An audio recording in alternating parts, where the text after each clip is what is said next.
Many people, thinking people, not irreligious people, not unidealistic people, are turning away from the churches, turning away from religion, because they feel that what religion offers them is not compatible with what they understand of life.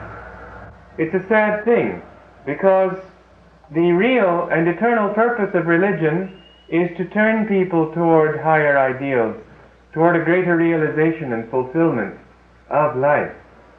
And when people turn away from religion, very often they turn away from ideals of the sort that could make them live in a positive and constructive spirit in this world. And thus the people who, with ideals, turn away from religion, often turn away from high ideals to a peculiar twist. They make negation their ideal. They make untruth their ideal.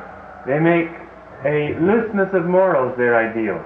It is not that they are idealistic, it is that they twist their ideals very frequently to wrong ends. And it behooves us very much therefore to study religion and to see whether a right understanding of religion may not be compatible entirely with the understanding of life and of the universe that science has given us, and that we are coming to in our gradual growth as a civilization. Oftentimes we find that the question and the confusion rest on simply a matter of semantics. Because old forms of terminology are used in a new setting, we condemn the truth that the terminology was applied to as well as the terminology itself, and fail to understand that that terminology is simply a crutch, that the truth exists independent of that terminology. Now, what is the particular and specific confusion that we have today? Science has come to understand that the universe is no longer a cozy, complete little unit as people used to think that it was. We used to think of the world as being something flat, and as the entire universe as being contained in a sort of a polyethylene sac around this world. Actually, it was a sphere around this world in which the stars were hanging, and they were not hanging in space, but they were contained in some sort of solid plastic material. Of course, what held up the plastic material was never given much thought. It was a very convenient scheme of things in which the world was considered to be only a matter of about 4,000 years old, and man was the whole purpose of this world, and for a long time it was upheld, as of course many people still believe in the Orthodox faith, that Christ's second coming was imminent, and that with that second coming the whole thing would be brought to an end, and the judgment day would condemn some people to eternity in hell, and others to lift them to eternity in heaven, and the whole thing would be over as far as this material creation was concerned. When science began gradually to realize and prove that this world was just a small little speck in a very vast universe, a universe in which even all the stars that we see comprise only one tiny, tiny speck of the whole of it. All the stars in our little galaxy comprise about 100 billion. And this galaxy is only one of about 100 billion galaxies. And for us to think of God and of spiritual truths in the old anthropomorphic sense, in the old geocentric and sense, and in the old idea of man as being the apex of God's creation, begins gradually to assume such an utterly preposterous aura that any thinking person, unless he's willing to say, as a friend of mine told me the other day, one sect says, in answer to the proofs of science regarding, for example, the antiquity of this world, because they claim that the world is only 4,000 years old, they say that all these carbon tests and so on that science has used, the the obvious structure of the earth in layers, proving the antiquity of it, the discovery of old forms of life buried far under these layers, showing that life existed long, long before man ever came into this world, millions of years ago, and literally so. All these actual proofs they dismiss as being tests of God. Well, if you want to take it this way, that God has somehow created a big jigsaw puzzle in order to confuse man and drive him towards Satan, you have also, of course, then to accept the thought that God didn't want us to use our common sense. He favors the stupid and the ignorant, and the more intelligent you are and the more you use your brains, the more certain you are to go to hell. It just doesn't add up. It's ridiculous. I think that anyone with any intelligence is bound to turn away from such a kind of religion, is bound to become soured on a faith that tries to foist on him a conception of the Godhead as being an old man with a long beard sitting somewhere in a particular point in space. Nowadays, when we come to understand that even this world, which we thought to be a solid, finite creation of God, is not solid at all. It is composed, relatively speaking, of as much space as the universe around us. An almost incredible thought. You know, it takes 4 light years for the light from the nearest star outside our solar system to reach this Earth. 4 light years, and light travels at approximately 186,000 miles a second. It takes how many seconds that would take, and how many hundreds of thousands of miles. The sun, even, the closest of all the stars, because it's at the center of our solar system, is 93 million miles. Vastness of space and tiny little specks of matter. And such is the matter of our own bodies, for example. Almost entirely space, with tiny little bobbing bits of matter floating around. And yet, even this matter has a peculiar quality. It isn't matter, it isn't solid, it's a manifestation of energy, of light. It has a dual nature. In a material context, yes, it seems solid, but you take it in a context of energy and you find that it isn't solid. It's nothing but energy. Very strange. Then we begin to think, well, how did God bring this whole universe into existence? There's a how to everything, and just because He's God doing it doesn't excuse us, it doesn't give us the excuse to say that, well, it doesn't, the question of how doesn't apply, He just made it. How did He make it? What did He make it out of? The question does apply. Anyone with any common sense is bound to ask it. Now, as long as we thought of this world as something finite and solid, it was very possible to consider it as something completely unspiritual, separate from the Spirit, because the Spirit is neither finite nor solid. And if there is anything solid, then it cannot be a part of Spirit, it must exist outside of Spirit. Well, so far so good, as long as people thought of this world as solid. But now that they are finding it not to be solid, to finding it to be insubstantial, we begin to come to possibly a different idea, not only of the Godhead, but of the whole nature of the universe, of matter, and of our own selves. What are we? What have we come from? This body that seems so solid is not solid. Evidently we are living under some misapprehension, some sort of delusion. We think this world to be something that it isn't.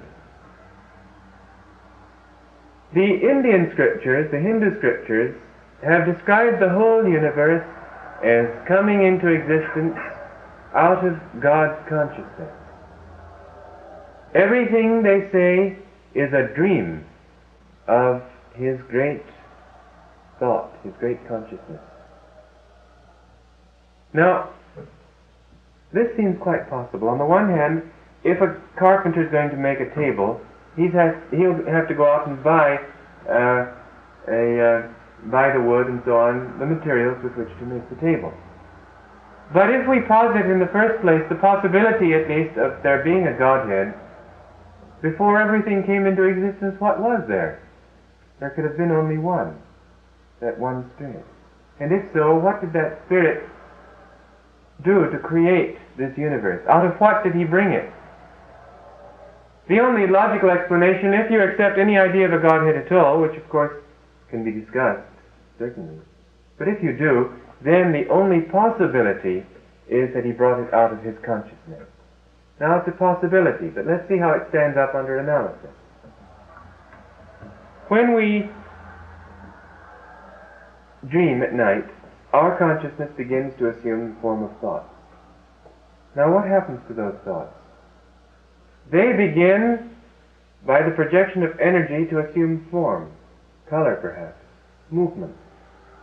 And we see our thoughts in actual form, as actual people, as actual places. And yet when we wake up, we know that those were just thoughts. They had no reality apart from thoughts. Could not this analogy be applied perhaps to the Spirit? In the Bible it says, "In the beginning was the Word."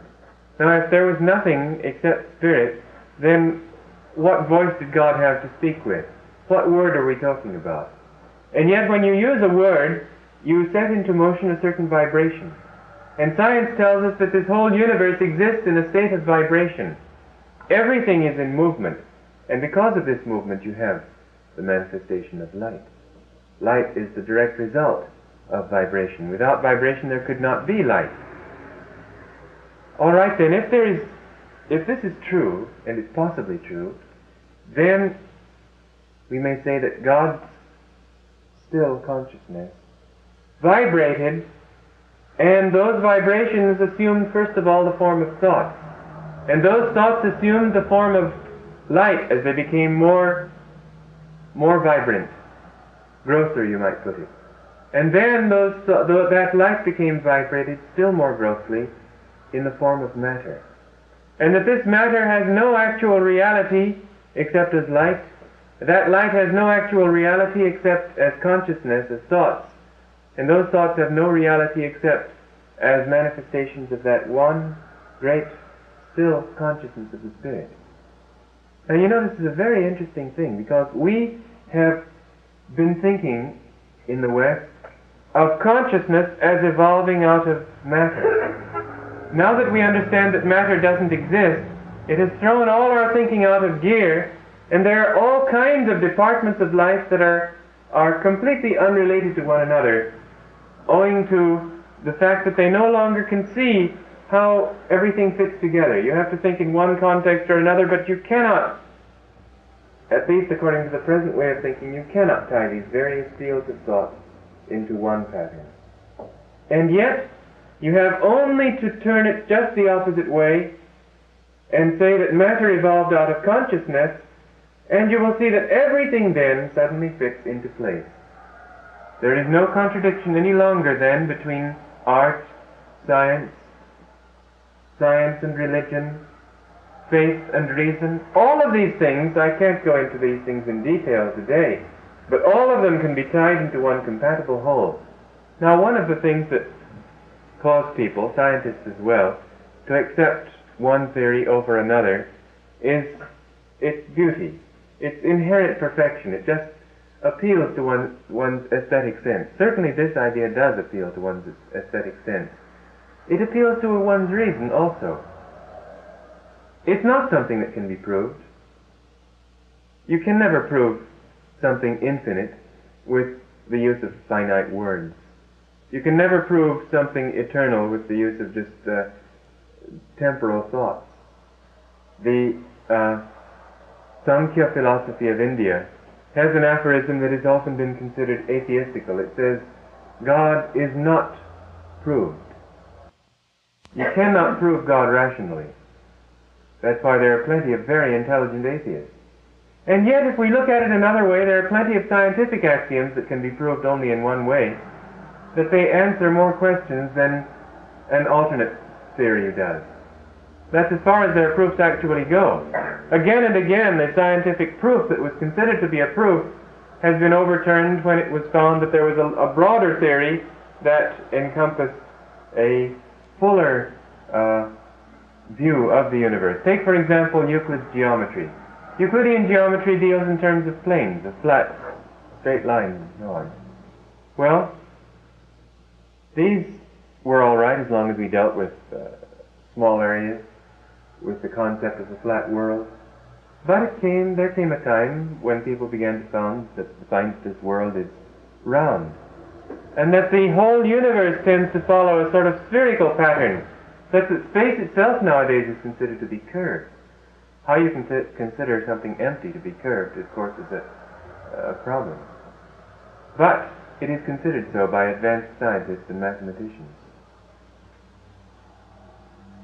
Well, they have found that whereas Euclidean geometry is fine for a small area, if you're building a desk or a table or something like that, trying to make a map of how to get to Los Angeles, and you don't have to be worried too much about discrepancies of a few inches and so on. But when you're dealing with greater areas or a larger view of the universe or a more exact view of small areas, then Euclidean geometry just doesn't stand up any longer. And they find that the true view of the universe can be understood in terms of spherical geometry, such as Riemann. Well, so far so good, but the scientists have so often overturned their theories that they no longer say that it's absolutely proved because it makes sense and we have seen it to be true so far. No, they say, well, it's a convenient theory because it fits all the facts that we now know. But they don't say dogmatically any longer that it's the absolute and eternal verity that they have discovered, because they know now that they can't prove things absolutely.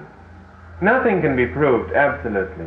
It can only be proved relatively in particular contexts in relation to particular events and situations and circumstances. Under these conditions, I think that it is perfectly reasonable to accept this idea of matter as having evolved out of consciousness, rather than consciousness as having evolved out of matter, because it answers a great many more questions than the opposite view ever could possibly answer. Now you may say, but consciousness depends on a brain.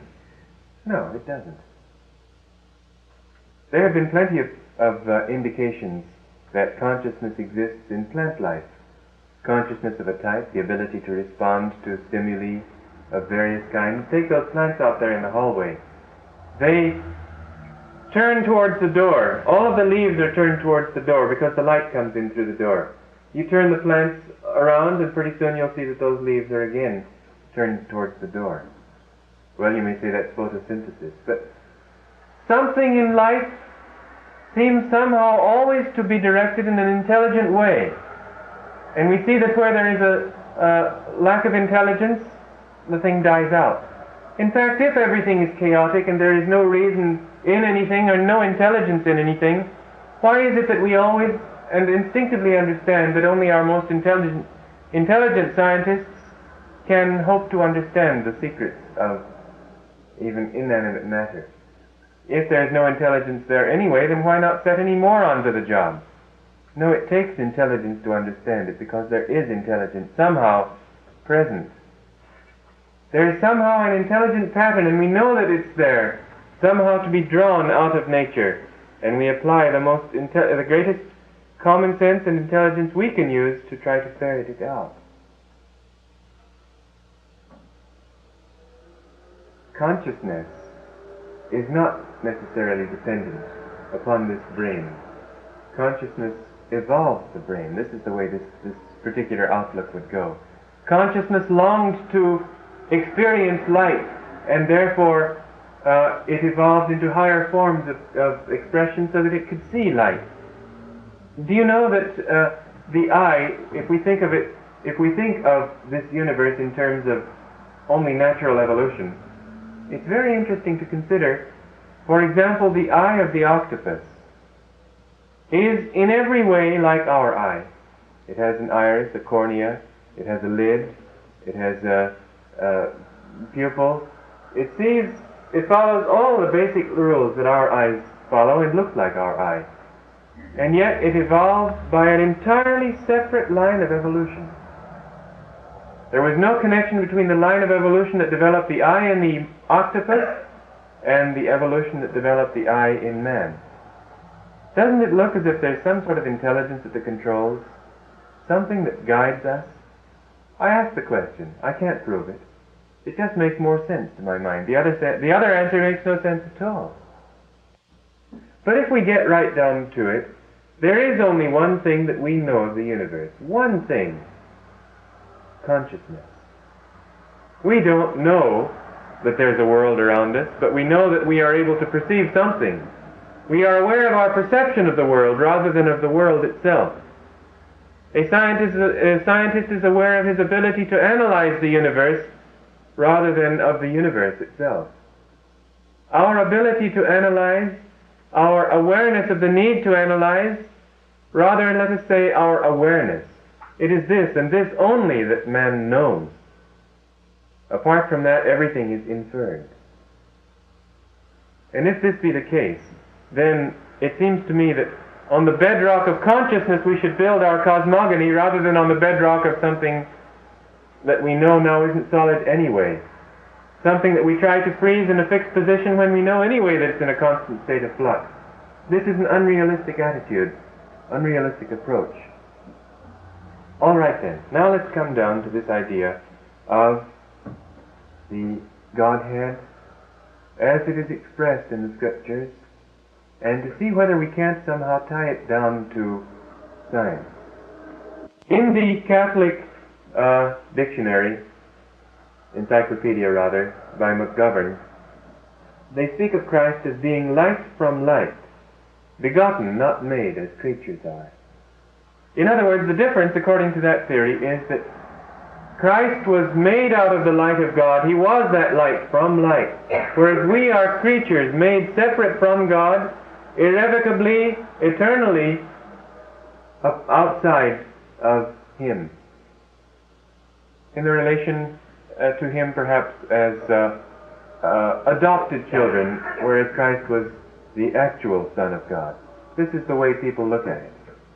Now, in the Bible, in the first chapter of John, is a very interesting passage. First it says of John the Baptist, "He was not that light, but was sent to bear witness of that light. That was the true light, which lighteth every man that cometh into the world." He speaks of John as not being that light, but of Christ as being the light. John was sent to bear witness to Christ. Again, however, it says that that light lighteth every man that cometh into the world. He came unto his own, and his own received him not. His own disciples received him. His own here means that he was made of that light, they were made of that light. He came unto his own, but they did not see that light, did not know that that light was in them, and therefore they knew him not. Not seeing light in themselves, they could not see light in him. Now, if we take it from this standpoint, we begin to see a completely different idea of the Christian Scriptures. And it's a very worthwhile thing to consider. First of all, look. God can't be what we thought of him to be, an old man with a beard somewhere, our Father in a human sense. No. It just doesn't make sense. If this is what the Bible teaches, then we may as well say the whole thing is absurd and throw it out the window.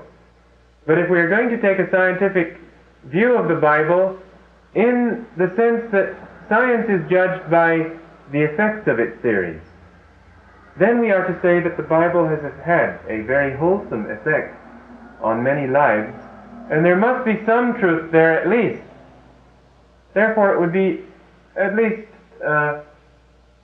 not very wise, not very circumspect to throw the Bible out without giving it the chance to prove itself right.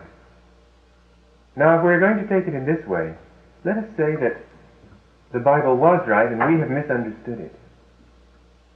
That there were deep and eternal truths expressed there, but we have simply twisted them to our own human conception of the world.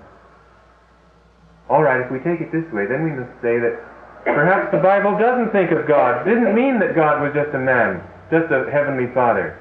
Perhaps the Bible did conceive of him as an infinite spirit. Christ said he was a spirit. Again and again we find passages, once we take this view, to support this view. You know, the Bible can be turned in many ways, it's true. But certain ways exclude all other ways because they're too narrow.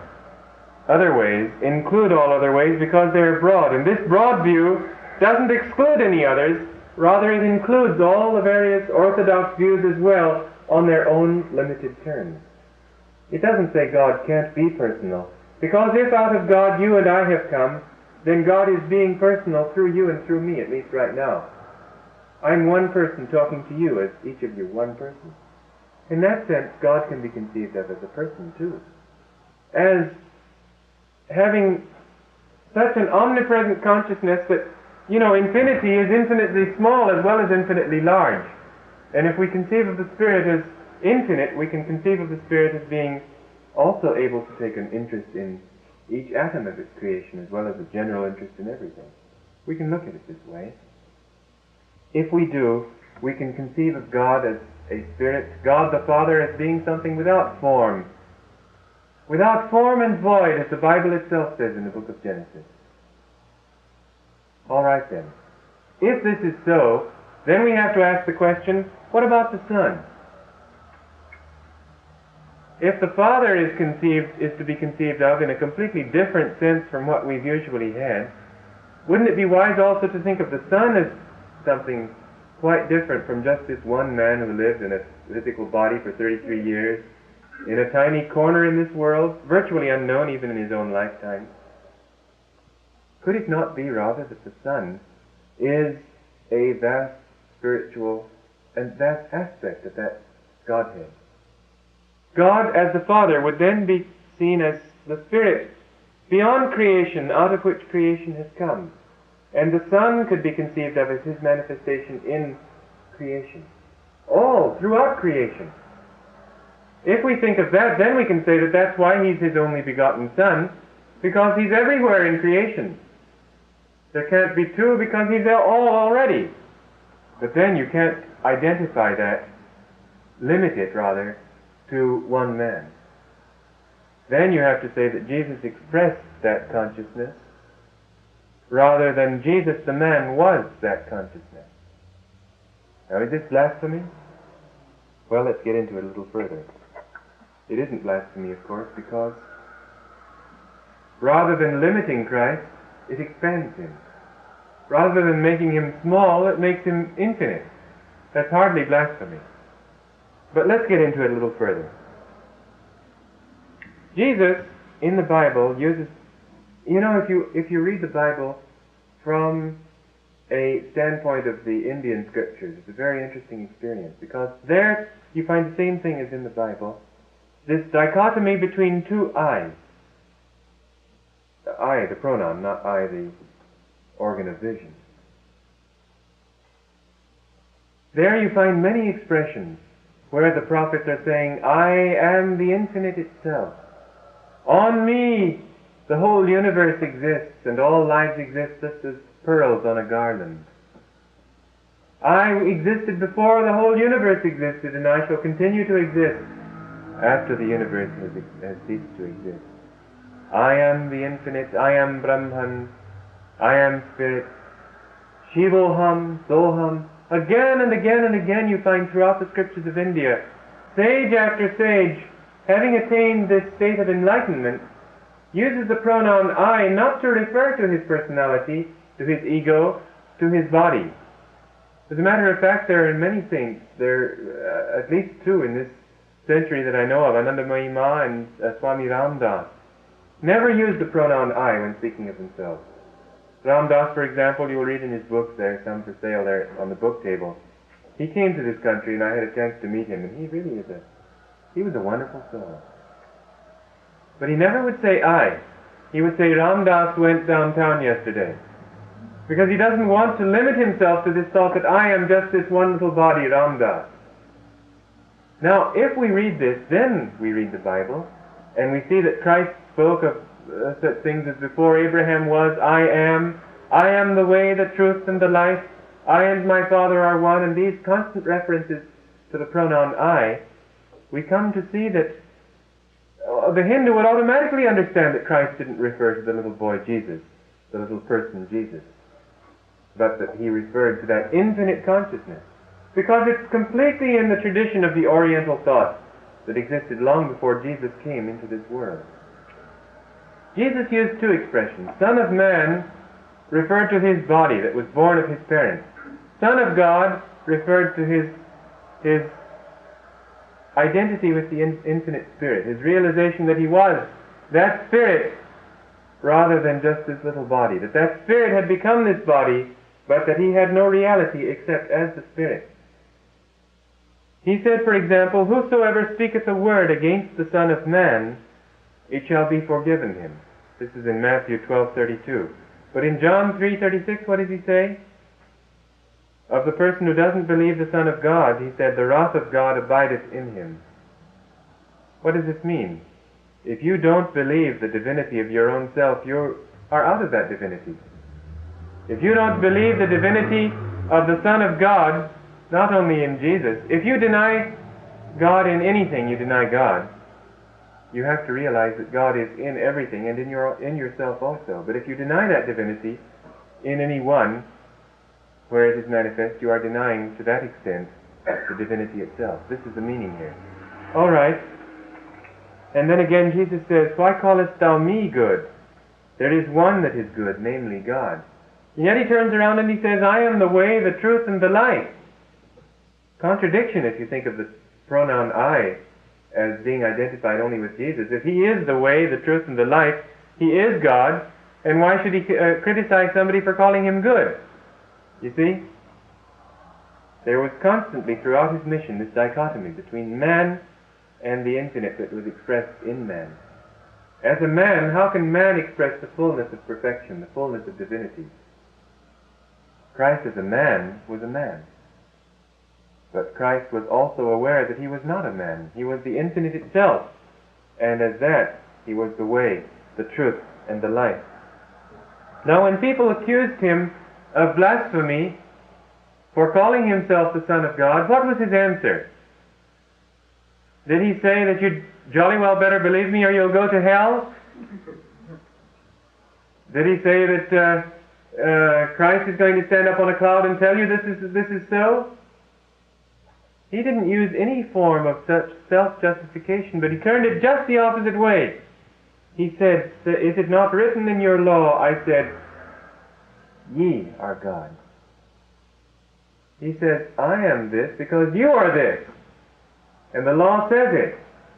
Therefore I have the right to say it. And then he goes on and he says that the only difference between us, I'm paraphrasing what he said here, the only difference between us is that I realize it and you don't. The Father has sanctified me.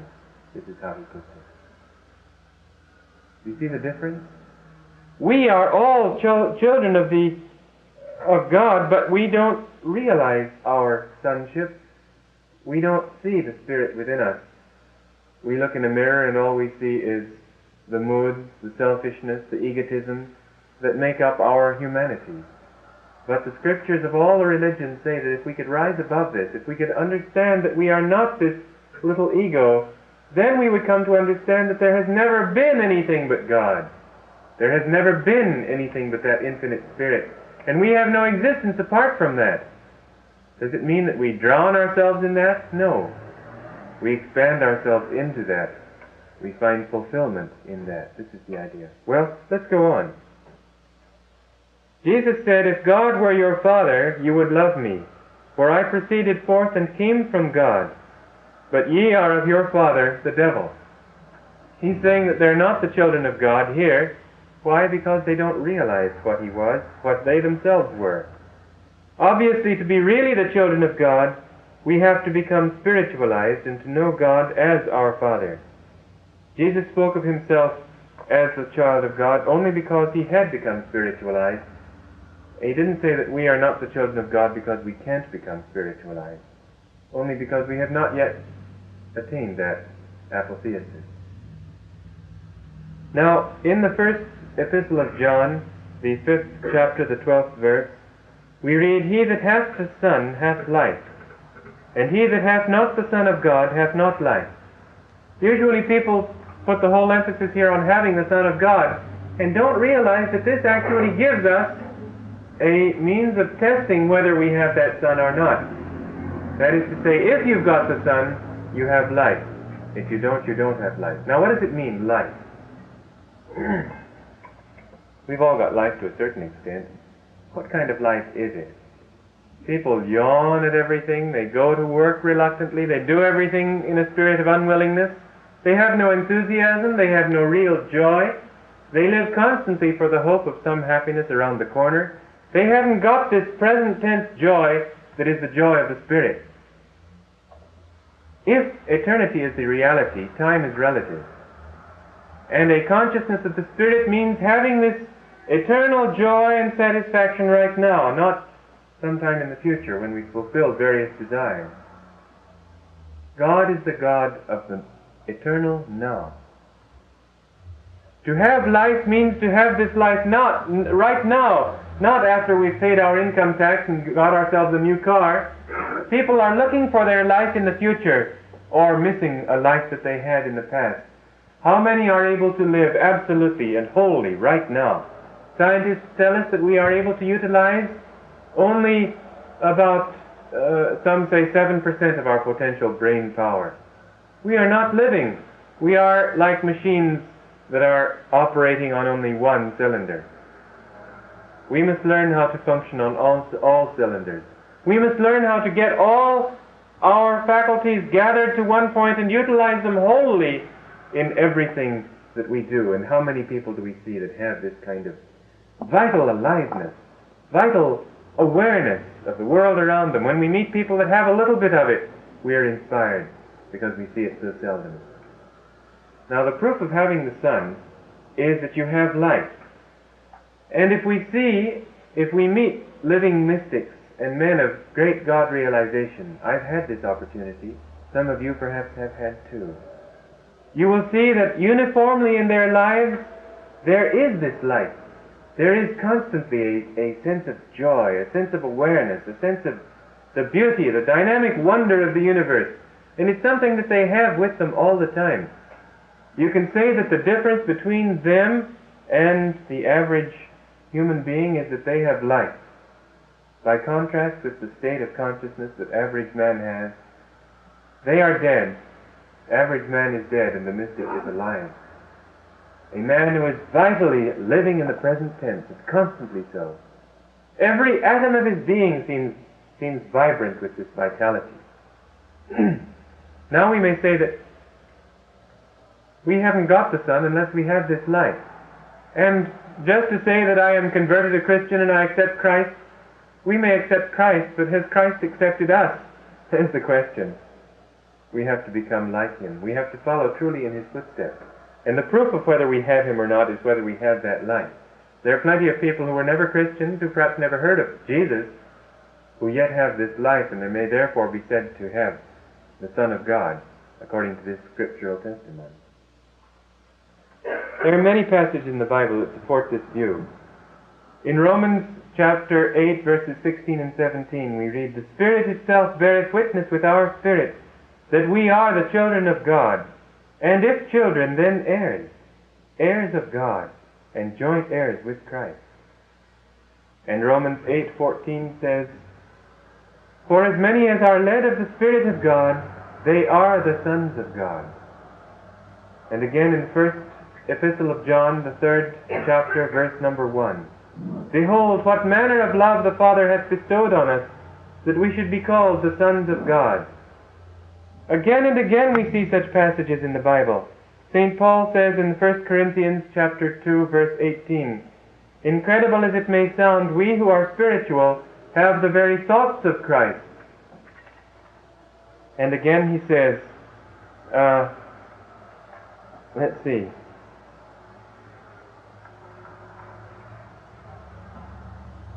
Yes, he speaks of Christ in the same chapter 8 of Romans. Later on, he speaks of Christ in relation to his followers as the eldest of a family of many brothers. Completely different from the way we've been brought up to believe. Then again in Ephesians it says, "God created all things by Jesus Christ." Could Jesus as a man have created all things when he didn't come into existence until we know when? But when Jesus said, before Abraham was, I am, he didn't say before Abraham was, I was, or had been. I am, that use of the present tense implies that infinite and eternal consciousness of the Spirit that is always in the present tense, beyond time, beyond space. Such a man cannot be identified with one body. He was that infinite Godhead of which we too are expressions. As a priest said to me one time, we were talking of Christ, he said, the atoms of this desk would fly apart if Christ were not in them, holding them together. What more impersonal view could you have of Christ than this? Now, a very interesting thing that St. Simeon, the new theologian who wrote around the 10th, 11th century in Greece, said, I move my hand, and Christ moves, who is my hand. Christ is my hand, mind you. For you must know that divinity is undivided. I move my foot, and my foot shines as he shines. What's this idea of a foot shining? If he hadn't realized that matter is a manifestation of the infinite light, and that our bodies are manifestations of that light. As Christ said, if thine eye be single, thy whole body shall be filled with light. Do not say, I go on now quoting, do not say that this is blasphemy, for you also, if such is your desire, will become one of his members. For the one who has become many remains the one undivided, but each part is all of Christ. And a very great mystic of our time, Meister Eckhart, not our time, of our Christian era, Meister Eckhart in Germany, he was in the medieval times actually, he said, behold, between the only begotten Son and the soul, now listen to this one because it's important. Between the only begotten Son and the soul there is no distinction. Now, this is entirely in keeping with the teachings of the Hindu Vedanta philosophy. It's entirely in keeping, although in a broader sense than science ever speaks yet, it's entirely in keeping with everything science has said. It doesn't contradict anything science says. And if it contradicts Orthodox Christian theology, I say that Orthodox Christian theology needs to reorient itself to a broader view of the universe, just as science has had constantly to reorient itself to broader views of the universe. Putting aside as limited and relative truths that were once considered absolute, Euclidean geometry, Newton's laws of motion, again and again, laws that scientists considered absolute have been reconsidered, and seen to be small parts of a much larger whole.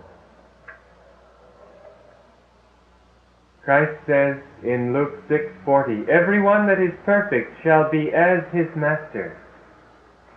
Like the great gurus and avatars of India, he did not come on earth to tell us how great he was, but how great we might become.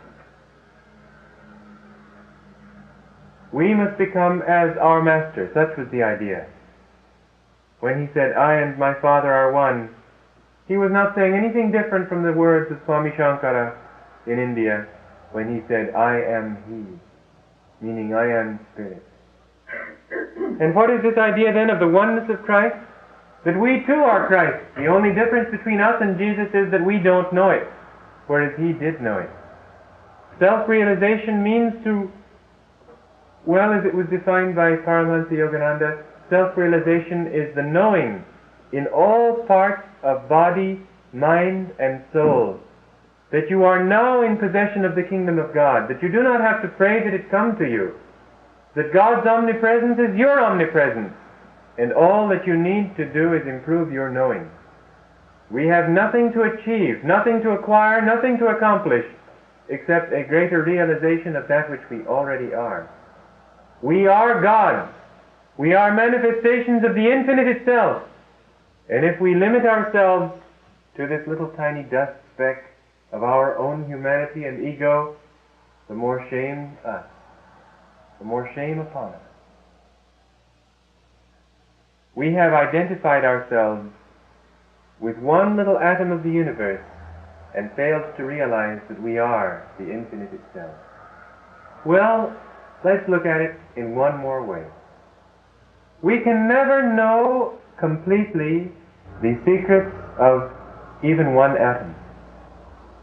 Everything that is outside ourselves is irrevocably outside, and we can only come at it indirectly by means of instruments, by means of inference. There is only one thing that we can hope really to know in its entirety, our own selves, because this is what we are. We haven't to go through any other medium to get to ourselves. Now, if we could know the final truth of even one atom, how that atom came into existence, we would have the secret of how the whole universe was made. Because the whole universe is made up of individual atoms. The whole universe is an expression of the same principle that made one atom. We can never know the wholeness of one atom. But we can know that perhaps, at least it's a hope, and it's the only hope, that we can know the final secret of what we are, where we have come from, why we were made. And it stands to reason that if we can know the whole secret of what we are, we shall find the secret of the universe. If we can know whence we have come, what brought us into existence, and out of what we are made, we shall then know out of what all things are made. And thus we come to this idea of self-realization. If you can realize yourself, you know the whole answer to everything. This is the idea, and it has been shown in the lives of the masters who have put this idea to practice. Theories are useless. You can have all kinds of theories. But if you find a theory that stands up to every test that has ever been put to it, and that is not disproved by any test, then it becomes a theory that's worth trying out. As far as you are concerned, very possibly it's only a theory. But it's a theory, I think, that makes more sense than any other theory. It's a theory, no other theory exists that doesn't have some kind of contradiction to it, but I don't know of a single contradiction to this theory, even to the extent of having living examples of it who have put this theory to the test and found it to be true. In this world we find that no matter what goal a man sets himself, if he attains that goal, there will not be unanimity among all the people who attain the same goal as to the worthwhileness of that goal. Not all millionaires think that money is the whole answer in life. Many of them are very disillusioned having got that money. Not all writers think that everybody should be a writer, rather they wouldn't want it because it would mean too much competition. Many people who are healthy don't agree that health is the only answer in this world. There isn't unanimity in any path in life, nor is there unanimity among scientists as regards some of their most fine points of view. Einstein finally brought it down on one particular difference that he had with Eddington to saying that, well, it's just a question of taste. I like this way, you like that way. We can't prove or disprove either way, but this appeals to my taste. There isn't agreement among the scientists. There never has been. Certainly not down through the ages, because with every decade we find old ideas and theories being overthrown.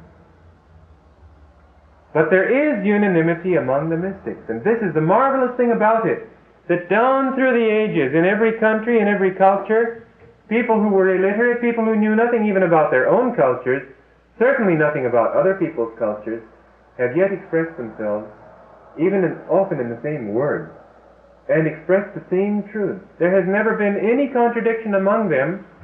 Every one of them has agreed, having found this goal, that it is the goal of life. None of them attained that goal and said, well, it's a matter of taste, I like it, but it's not for you. Not one of them has said it. Rather, we find that in every case, they are willing to give up their lives for the sake of other people finding this same thing. Jesus was not the only martyr, although his example was wonderful. But there have been case after case where these people were perfectly willing to sacrifice everything they had. So anxious were they for others to enjoy what they were enjoying. So certain they were that this solution that they had found to the eternal mystery of life was the solution, not just a solution. These are instances from which we may infer a reality that, whether we accept it intellectually or not, at least is something worth putting to the practice. And if you will practice it, I think that you will find what they have found. The oneness of Christ. The oneness of Christ in the sense that you too are Christ, for you express Him. No man has that monopoly. You too are divine. And if you will realize that divinity in yourself, you will have all that He came to promise and to offer us. Christ was born in a humble manger. Let Christ be born in the manger of your own humility, our own humility, because I'm striving just as much as anybody. Our humility, let Him be born there. That will be the true birth and the true second coming. When you have realized this divine birth in yourself and come to see that you are not just this physical body and this ego, but light itself, consciousness itself, joy itself. This will be your real Christmas morning. God bless.